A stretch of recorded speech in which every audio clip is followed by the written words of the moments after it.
let's talk more about kind of where the Bucks fit, because we know what Giannis is capable of. If you're sitting there, let me start, Coach, with you. You're coaching a team playing the Bucks.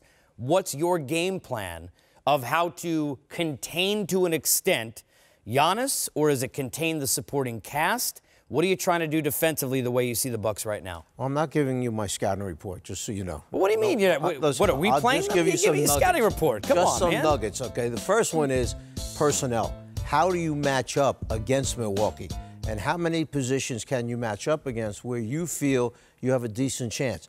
There are certain guys in the league you can't play one-on-one, you can't contain. So are you willing to give up an open shot to go double him to get the ball out of his hands? Or are you going to play the other people tough, let this guy see what he can get against your defender or your defenders, because he's probably going to wear one out and you're going to need the second one because of fouls.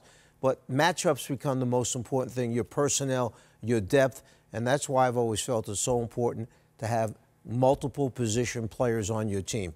You have to have a guy that can play two, and he can also play threes. A guy who can play threes but can also play fours, and then that 4-5 combination.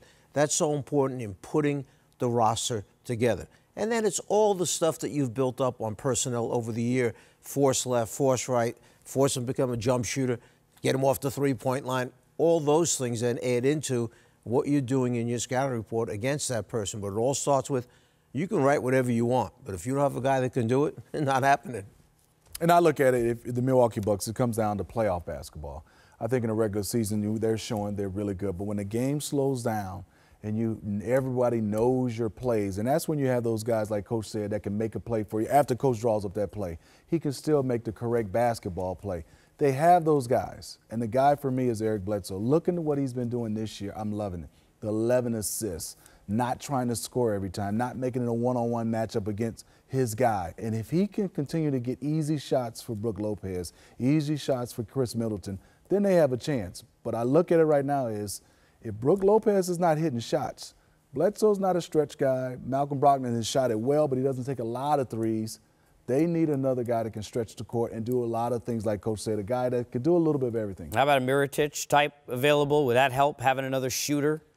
No, in that second year, too big. He reminds me of Brook Lopez. Okay. I need a 6'7" guy that can do a little bit of everything. I know a 6'8" guy who could do a little bit of everything. I can't do anything but stand right there at one spot. Come on, man. I could be Brook Lopez. Come on, man. You used to have to defend Jamal Crawford. No. I used to try to defend Jamal.